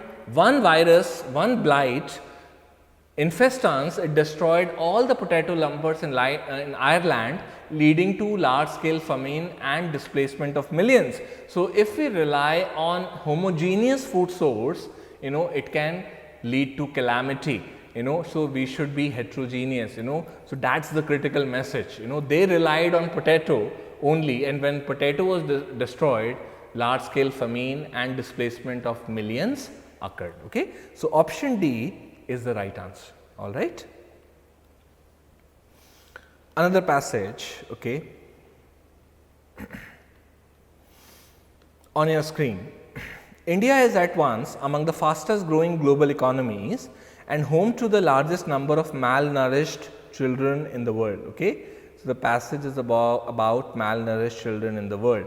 So it's like a oxymoron from Shakespeare, that India is fastest growing global economies, but at the same time it is home to the largest number of malnourished children in the world. Shakespeare uses oxymoron very well. So oxymoron is basically two words which have opposite meaning, but those two words are used together. So here the two phrases used together. Now let's read further. Let's read further. There are regions where malnutrition is not the exception but the norm, and across the country malnutrition is the cause of death for roughly half the 1.3 million children who die before their 5th birthday each year. So there is death because of malnutrition before 5 years of age of children, nearly 50%. Even those children who survive suffer permanently from the damage that has already been done to their bodies and minds, and not getting enough of the right foods and nutrients. So even if they survive, the damage has already been done to their bodies and minds, and Why? Because they did not get the right foods and nutrients.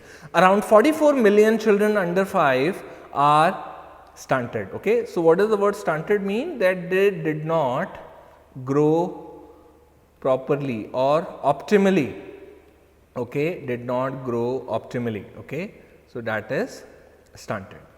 That makes it harder for them to learn in school and subsequently earn living as adults. Okay. So, if they did not grow properly, their cognitive potential is not developed properly, their physical capabilities are not up to the mark, definitely they will not be able to earn well as adults. Their lifetime earnings is almost a quarter less than that of their healthy peers. Okay, less than that. Let's look at the question.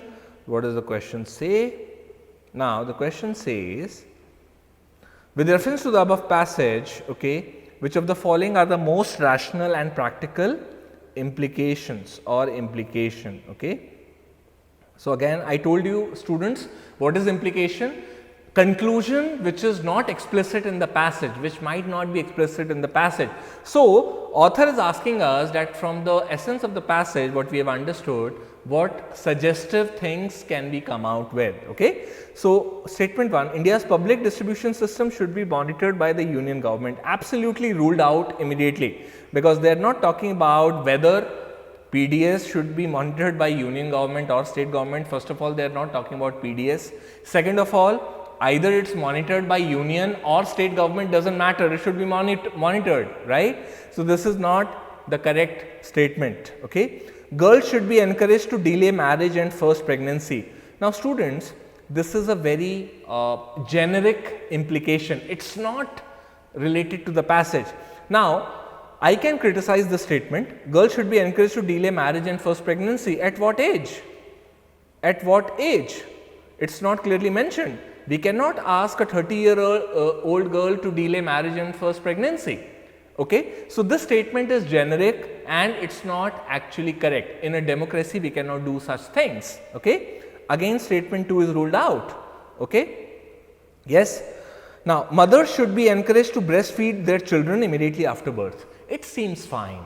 It seems a practical implication, because if mothers are encouraged to breastfeed their children immediately after birth, the children who are immediately born will have sufficient nutrients to grow properly. Okay. This seems a good practical implication. Okay. Statement 4, the supply of safe drinking water and proper sanitation facilities to all should be ensured. Now, this is again a generic implication. So, we should be able to differentiate between generic implication and specific implication. So, generic implication should be ruled out. So, supply of safe drinking water and proper sanitation to all should happen anyhow. It has nothing to do with below 5 children, but the passage focuses on malnourishment of below 5 children. They become stunted, and because they become stunted, they are not able to earn as same as their healthy peers. Okay. So, generic implication ruled out, and what are we looking for here, students, is specific implication. We are looking for specific implication.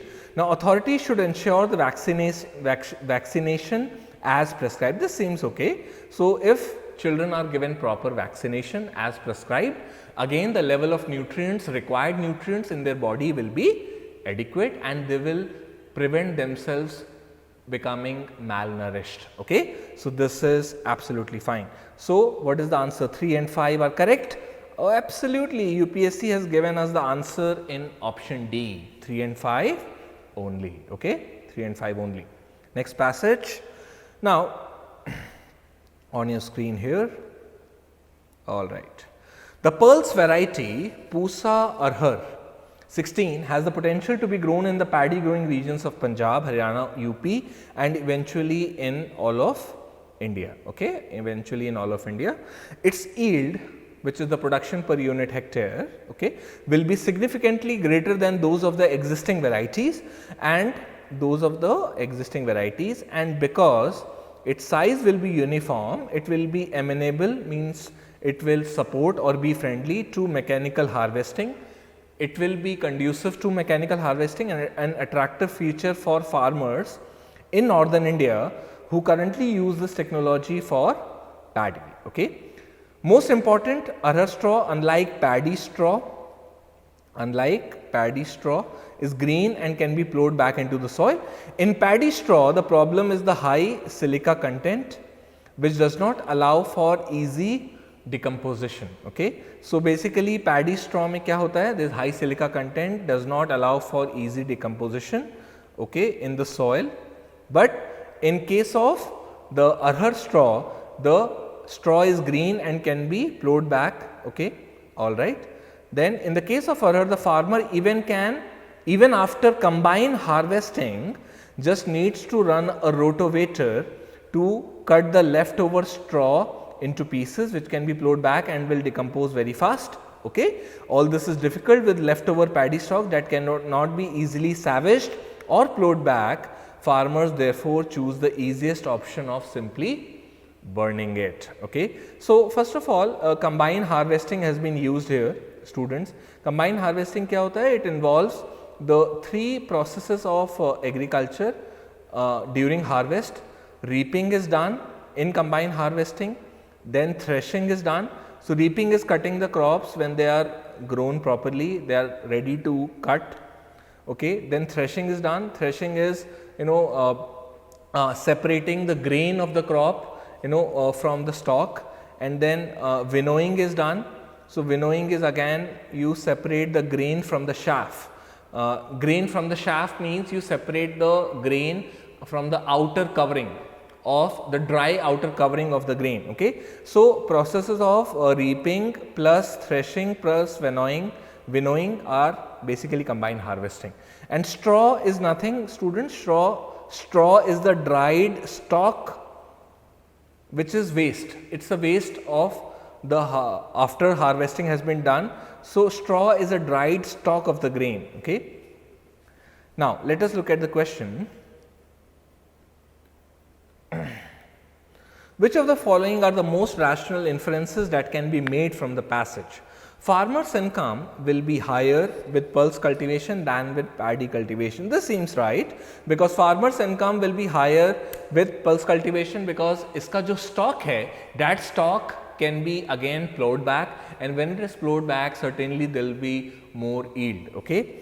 Pulse cultivation causes less pollution as compared to paddy cultivation. It is not mentioned anywhere in the passage that it is causing pollution. Definitely what they said is the paddy stock basically is burnt because it has no use. That is what they were talking about in the passage in the last few lines. Pulse straw can be used to improve soil quality. See, they said pulse straw is easily decomposable in the soil, but they are not saying that it is good for soil fertility or quality. We have to be very careful. We have to draw distinction between what it said in the passage and what is not said, because ultimately, students, we are looking for inference, and we know what is inference, which is explicit in the passage. So, pollution is not explicitly mentioned anywhere as a word in the passage. Okay. So, statement 4, in the context of northern Indian agriculture, paddy straw has no usefulness. Paddy straw is nothing but the stalk, it has been mentioned, and has no usefulness. It is also given in terms of evidence in the passage that it is burnt. What is burnt? It is burnt. Paddy stalk is burnt, and that is why it has no, because it is burnt, it has no usefulness, or we can say because it has no usefulness, it is burnt. So, it is fine. So, there is an evidence in the passage that paddy straw has no usefulness, and the evidence is that it is burned. So, it is of no use to the farmers of northern Indian agriculture. So, it is fine. It is given as an evidence. And what is inference? Inference is based on evidence and reasoning given in the passage. So, there is evidence that if it is burnt, definitely there is no usefulness. 4 statement is a correct inference. Statement 5, mechanized agriculture is the main cause for stubble burning. No, it is not the main cause. Mechanized agriculture is nothing but when you use machines to harvest, It has no relation with stubble burning, and also it is not at all mentioned in the passage. So, statement 5 is also ruled out. Okay, it is also ruled out. Now, so statement 1 and 4 are correct. So, what is our answer? Answer is option D, statement 1 and 4 only. Okay. Another passage. In India, authorities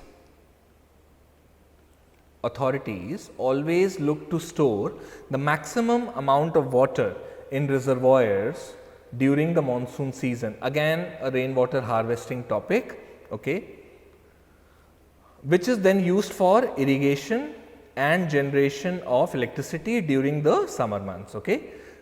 It is an internationally acceptable practice that the water level of a reservoir should be kept below a certain level before the onset of monsoon season. Certainly yes, because if the water level is kept below before the onset of monsoon season, we will have space to store more water. Okay. This is so that when monsoon rains come, there is space to store the excess rainwater, and also so that water can be released in a regulated manner. But the authorities store the maximum amount of water in reservoirs even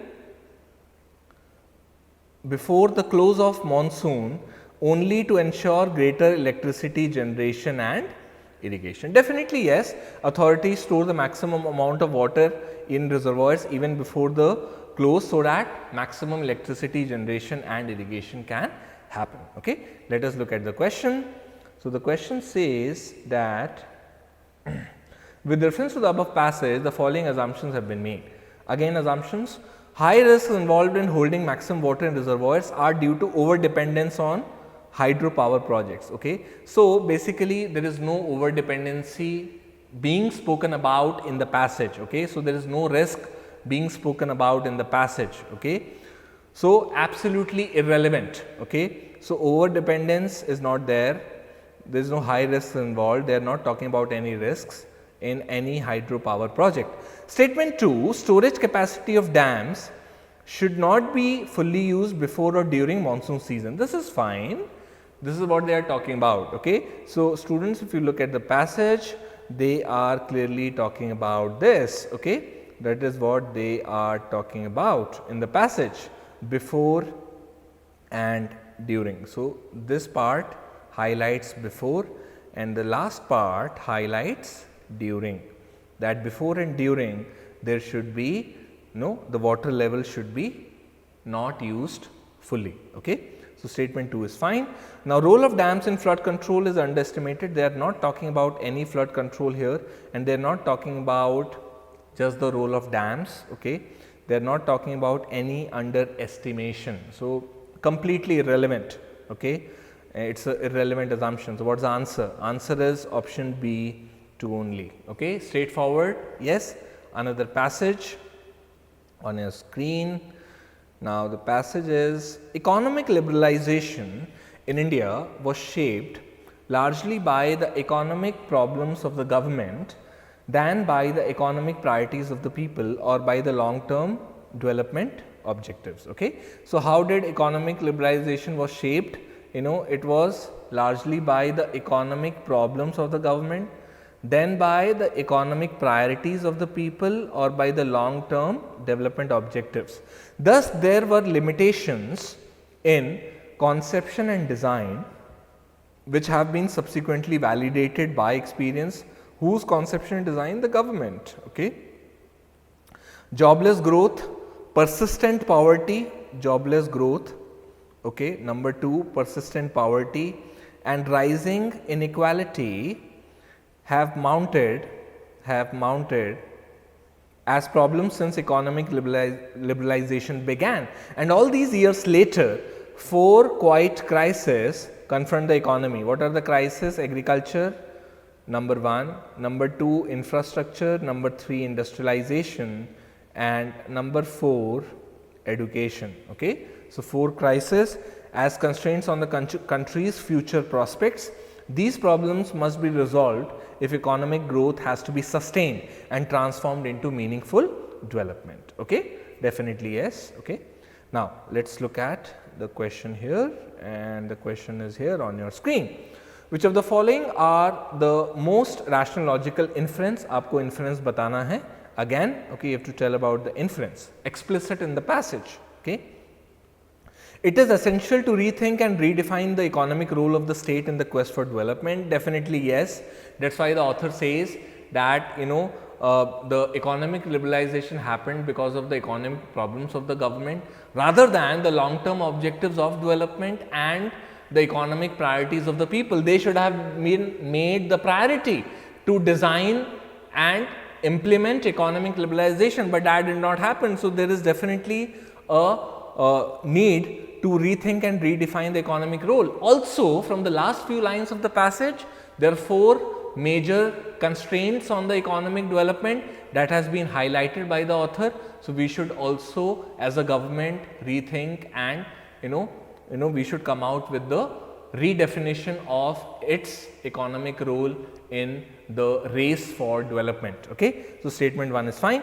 India has not made effective implementation of its policies in social sectors nor made sufficient investments in them. Definitely yes, this is also correct. Okay? So, if India would have made a sufficient implementation of its policies in social sectors, India would not have been struggling with jobless growth, persistent poverty and rising inequality. You see this area here where it is mentioned in the passage that what happened after economic liberalization, jobless growth happened, number 1, then persistent poverty and finally rising inequality. So, what are these? These highlight that India has not made effective implementation of its policies in social sectors nor sufficient investments have been made. Okay? So, basically jobless growth, garibi which is poverty, rising inequality means rich becoming richer, poor becoming poorer. So, definitely social sector has lagged behind. So, the straightforward answer is C. Both statements are valid assumptions. Okay? Another question from the same passage on your screen. With reference to the above passage, the following assumptions have been made. Okay? Following assumptions have been made. Now, what are the assumptions? India's economy needs to be greatly integrated with global economy so as to create large number of jobs and to sustain its growth momentum. Nowhere in the passage there is a talk about global economy. They are not talking about global economy to create large number of jobs and to sustain its growth momentum. Okay? So, integration with global economy is not talked about. Okay? So, this is not a valid assumption, this is not the basis. The basis is economic liberalization failed. Why? Because it was designed, it was conceptualized as per the problems of the government and not as per the long term developmental objectives or economic priorities of the people. Statement 2, economic liberalization would cause large economic growth which would reduce poverty. It is actually contradictory. This statement 2 here is contradictory to what author is talking about. Now, author is talking about that economic liberalization did not lead to reduction of poverty, it has increased, it has caused persistent poverty, jobless growth and rising inequality. So, this is a wrong assumption again. Okay? So, what is the answer to this question? 46 of set A of prelim CSAT paper 2020. The answer is neither of the statements. So, answer is very clear here. Option D is the right answer. Okay? Another passage. All right. On your screen. Bank credit to the industrial sector has started shrinking. Its decline has been a serious concern as credit growth is essential to revive investment. Okay? So, passage is all about that bank credit is shrinking. Its decline has been a serious concern as credit growth is essential to revive investment. Okay? The problem's origins lie in the incomplete reforms of the last 25 years. An institutional change that should have followed the 1991 reform should have been setting up a resolution corporation of banks. So, what is the institutional change? Author is suggesting that this should have happened, that after 91 reforms, a resolution corporation for banks should have been there. In a market economy with booms and bursts, banks should be allowed to set up and to fail. Okay. Today, we cannot shut down banks because there is no proper system to shut them down. Okay. So, they are basically worried about that we are not able to shut the banks down who are not functioning efficiently. Weak loss making banks continue to need more capital. So, obviously baat hai, weak loss making banks will require more money, especially from the government. Okay. Now, let us look at the question. Now, the question says, what is the question? Which one of the following is the most logical and rational inference? Again, the inference explicit in the passage, it has to be explicit in the passage. Indian banking system is not able to help the country in its economic growth. That is not very explicit in the passage. It is just saying that bank credit has diminished, bank credit has shrunk, okay? But it is not explicit that it is not able to help the country in its economic growth. Let us look at other option. Okay. Economic reforms that started in 91 have not helped in improving the country, in improving the economy to expected levels. The passage, dear students, always remember that the main theme of the passage is not economic reforms. The main theme of the passage is banks. That we did not design any particular framework in which we can shut down the weak loss making banks.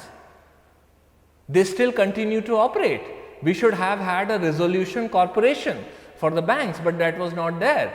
And in an economy which fluctuates with lot of boom and burst, we should have a mechanism to shut down and the weak loss making banks. So, main focus is banks, main focus is not that economic reforms have helped in improving the economy to expected levels or not. So, this is, so many renewable resources are going through cost curves and learning curves, matlab ki that they are being developed, they are in the nascent stages, some are in the nascent stages, and definitely when they are in the nascent stage, a lot of experiments happen, a lot of money is lost, and then they again innovate, again learn, again innovate. Okay? So, that's what it means to get the required amount of output. Okay. So, cost curves and learning curves for the new renewable resources. The Indian government has strongly committed to its targets of reducing emissions by 33% by 2030, and towards this it has initiated a strong push towards gas based economy and has also invested heavily in renewable energy. So, two things, gas based economy ki taraf push hua hai and it has also invested heavily in renewable energy. However, business houses are wary of investing too heavily in renewable energy at a time when the technology is not yet ready. Okay. So, basically the business houses are reluctant to invest in renewable energy because the technology is not yet ready. So, that is how the author ends. Let us look at the question. Question is on your screen.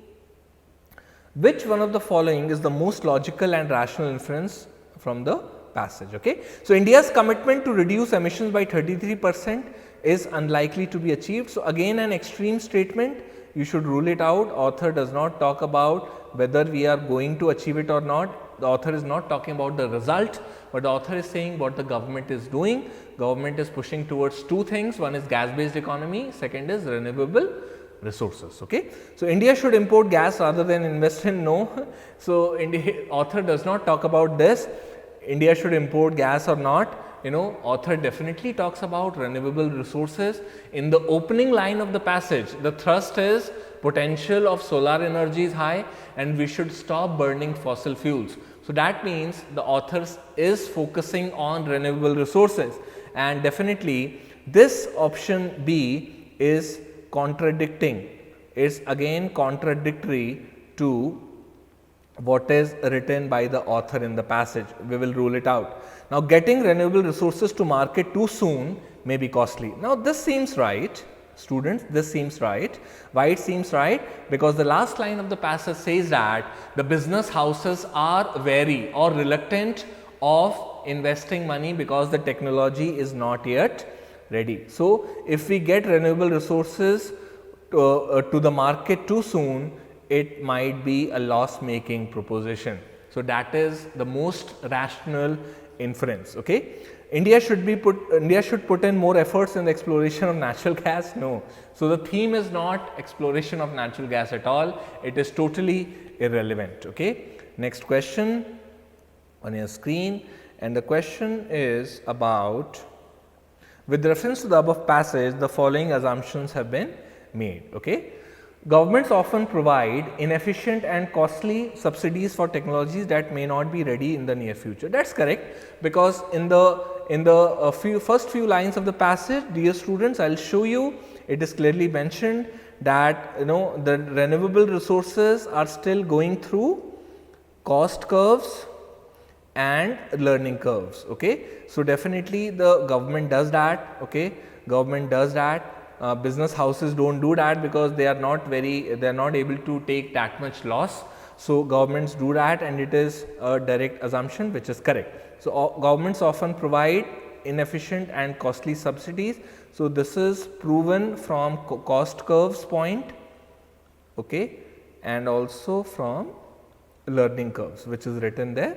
So definitely option statement 1 as an assumption is correct. India's commitment of reducing emissions by 33% by 2030 shall be on the basis of gas based economy. No, there is not only gas based economy, there is also renewable resources. So our assumption of that India will reduce emissions by 33% cannot be on the basis of gas based economy. This is an incomplete statement. That is why we are ruling it out. India's commitment of reducing emissions is not on the basis of gas based economy. What they are talking about is that gas based economy is the push which the government is making to plus renewable resources, So what is the answer? Answer is 1 only. Okay, answer is 1 only, because this statement says that only on the basis of gas based economy India will be able to reduce emissions by 33%. That is not correct. Okay, that is not correct. That is just trying to confuse you. Okay, so 1 only. Another passage. Okay. Genome. This passage is again on biotechnology. Genome editing is different from genome modification. Genome editing typically involves finding that the part of a plant genome that could be changed to render it less vulnerable to disease or resistant to certain herbicides or to increase yield. Okay. So what they are saying, genome editing typically involves finding the part of a plant genome that could be changed to render it less vulnerable to disease or resistant to certain herbicides. Okay. So plant genome can be changed, that is the main theme here, so that the plant is less vulnerable to disease, resistant to herbicides or to increase yields. Okay. Researchers use molecular scissors, that is the procedure, to dissect the genome and repair it, which is a process that occurs naturally when plants are under attack from diseases and can throw up new mutations that enable the plant to survive future attacks. Okay. So researchers use molecular scissor technique to dissect the genome and repair it, which is a process that occurs naturally when plants are under attack. So when plants are naturally under environmental attack, plants generally recover naturally, and the same procedure artificially is called molecular scissors. Okay. This evolutionary process can effectively be speeded up now that it is possible to examine plant genomes in detail in laboratories and create mechanisms through which the relevant genes can be altered very precisely. Okay. So this evolutionary process can effectively be speeded up now that it is possible to examine plant genomes in detail in laboratories, okay, and create mechanisms through which the relevant genes can be altered very precisely. Okay. Now let us look at the question on your screen here. The question says, with reference to the above passage, the following assumptions have been made. Okay. Genome editing does not require the transfer of genes from one plant to another. Is the passage talking about that? Genome editing does not require the transfer of genes from one plant to another, it could require, because if some changes are made, in a plant genome, we have to make it less vulnerable to disease, we have to make it resistant to environment, we have to make it more, it should give more yield. So, we do not know about statement 1, we will just rule it out. Okay? It is not clearly mentioned, or it is not the clear basis of the passage. Okay? Now, statement 2, through genome editing, the chosen genes can be altered precisely in a manner akin to the natural process that helps plants to adapt to environmental factor. This seems all right, because in the passage it is clearly said that naturally how plant adopts to any kind of natural attacks, it recovers on itself. So, that is environmental factors. So, environmental factors here goes with this line here, which is mentioned in the passage. And what is the line here? It is molecular scissors to dissect the genome and repair it, which is a process that occurs naturally when plants are under attack from diseases and can throw up new mutations that enable the plant to survive future attacks. Okay? So, definitely the statement 2 says that the chosen genes can be altered in the similar manner as the way when natural processes help plants to adapt to environmental factors. What is the answer, students? It is 2 only, 2 only. Another passage.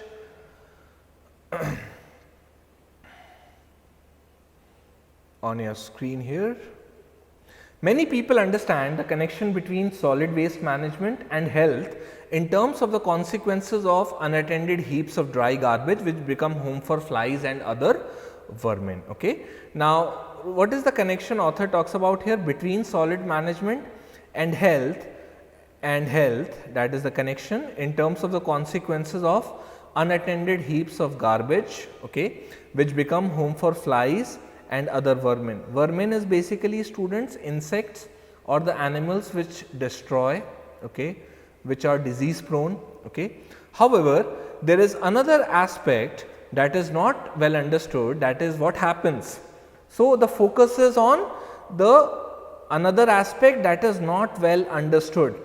Okay, that is the focus, that is where the author is trying to bring your attention. Okay. We have to be careful here. Now, is not well understood that it is what happens when unscientific solid waste management combines with poor drainage and dumping of untreated sewage into drains which are meant to carry storm water during rains. Okay. So, there is like we are dumping untreated sewage into a drain which is carrying fresh water. So, there are no separate drains. Okay. That is what the author says. The result is choked drains. Definitely, when fresh water it is designed and you are putting untreated sewage, there will be choked drains which are full of stagnant water breeding mosquitoes, resulting in the spread of waterborne diseases. Okay. So, that is the problem. There is no single drain, there is no separation of drains here. Now, let us look at the question. Okay. What does the question say? In the context of India, which one of the following reflects the best, which one of the following statements reflects the critical message? Okay. So, critical message, you have to look at a critic's point of view. Okay. So, what does it say? In India, the drainage networks are not separate for sewerage and storm water. This seems right. That is what the author talks about in the second half of the passage very clearly, that this part is not understood. Okay. Let us look at other options. Okay. Urban local bodies do not have enough resources and legislative authority to deal with problems of waste management. They are not talking about that urban local bodies, they have resources and legislative authority or not. Okay. They are just talking about that drains are not separate, they are carrying fresh water and also untreated sewage which block the drains, which choke the drains, causing breeding of mosquitoes which bring about diseases. Okay. Solid waste management should be integrated with the maintenance of drainage and sewerage network. This is a generic message, it is not a critical message, it is a generic message. So, solid waste management should be integrated with the maintenance of drainage and sewerage network. That is not the thrust of the author. The thrust of the author is on statement A, okay. That is the critical, that we do not have separate drainage networks for storm water and sewerage. Now, bad management of solid waste and sewerage systems by our municipalities the reason for drinking water shortages. They are not talking about the shortage of drinking water and why it is happening. They are just talking about choking of drains leading to breeding of mosquitoes and diseases, okay, and diseases. So, drinking water पे emphasize clearly नहीं किया है, okay. So, that's why what is the answer, students? Answer is option A, okay. Now, last passage of UPSC CSAT 2020 paper on your screen, okay. Now, the passage says, all right. In part 3 of the Constitution, which assures people certain fundamental rights, Article 25 proclaims that all persons are equally entitled to freedom of conscience and the right freely to profess, practice and propagate religion. You all are UPSC students, you know this, okay. That is what they are saying. Let us read further. What people fail to notice is that this proclamation is prefixed with the words, okay. So, what people fail to notice? So, this is where the author is trying to draw your attention, that is prefixed with the words subject to public order, okay, subject to law, okay. The right to religion is subject to public order, morality, health and to the other provisions of this part. Now, to the other provisions of this part means the other articles in fundamental rights of our Constitution, which set conditions precedent for the legal protection of religious practices of any community. Okay. So, set conditions precedent affront for the legal protection of religious practices of any community. The closing words of this prefatory rider in Article 25 virtually constitutes a subordination clause. The closing words का मतलब क्या है? Of prefatory rider, the word prefatory means introductory, okay, introductory. So, basically the closing words of this prefatory rider in Article 25 virtually constitutes a subordination clause placing other fundamental rights in part 3 over and above the right to religious freedom. So, what they are saying is that the closing words, what are the closing words here? These are the closing words, subject to public order, morality, etc. They place this Article 25 below and they place other provisions above this fundamental right. Okay.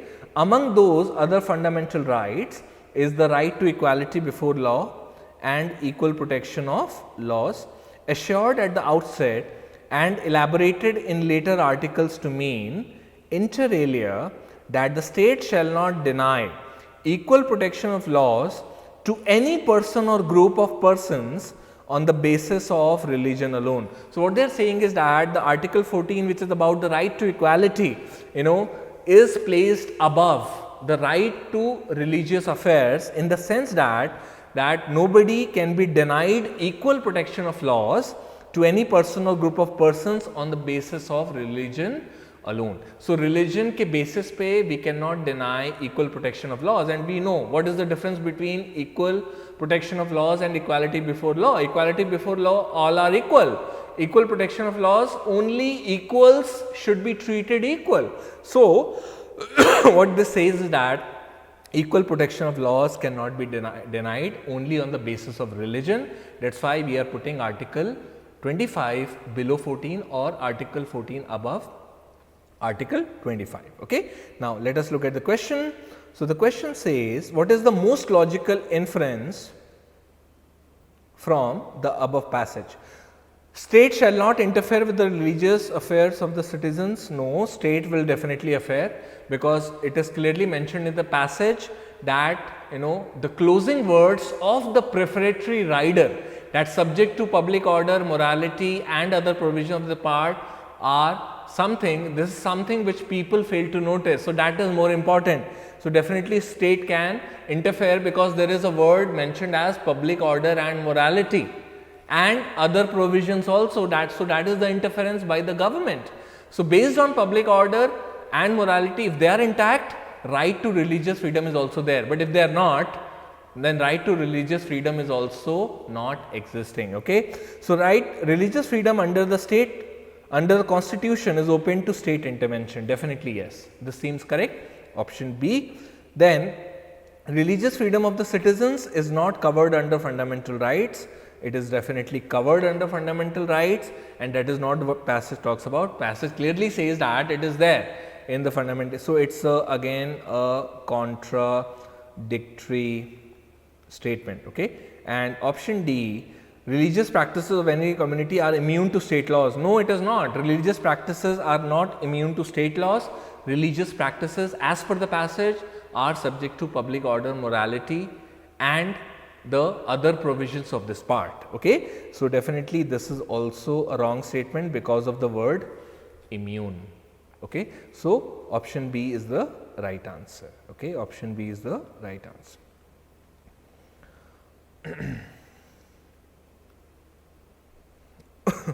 So with this we come to an end. I hope everything is clear to you students now, and I have tried my best to give you the best possible and most accurate CSAT reading comprehension solutions of UPSC prelims paper 2, which was conducted on 4th October, and I just hope that you basically base your score on this discussion, and this is the most accurate key you will get in entire India, because I also have noticed that there are a lot of keys and solutions floating in India right now, but I would suggest that you should follow this, because we at IQCivils IAS Academy, we have worked hard a lot to come out with the most accurate solution, and I want my students who are watching the video that they should not get confused with other academies' wrong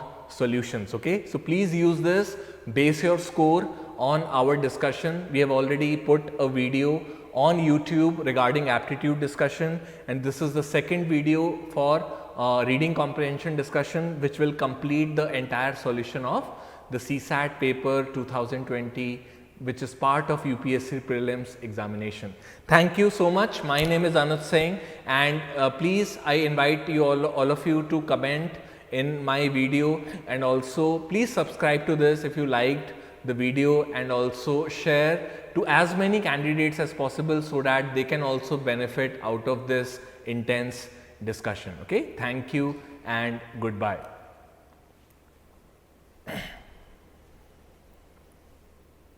Is away from the theme of the passage. Option C, India lacks the institutional mechanism to deal with the failure of bank. This seems right. Definitely yes. This is what the author is talking about even in the last few lines, that India lacks the institutional mechanism to shut down the weak loss making banks, and these loss making banks continue to invite more capital. Okay, so that's the damage. Encouraging the foreign investments in our industrial sector is a good alternative. They are not talking about any kind of recommendation in the passage, because we are looking for inference here. Directly explicit recommendation, inference, conclusion we are looking for. So encouraging foreign investment in our industrial sector is a good alternative. That is not what the passage talks about. So what's the answer? Answer is C. Okay. Another passage. All right, on your screen. India has tremendous potential for solar energy. Okay, we all realize that we have to stop burning fossil fuels to meet our energy needs. Okay, so solar energy, tremendous potential, and we have to stop burning fossil fuels to meet our energy needs. So theme of the passage set right away. Okay, so it's about renewable energy. Okay, but certain renewable resources are still going through their cost curves and learning curves to get the required amount of output. Okay.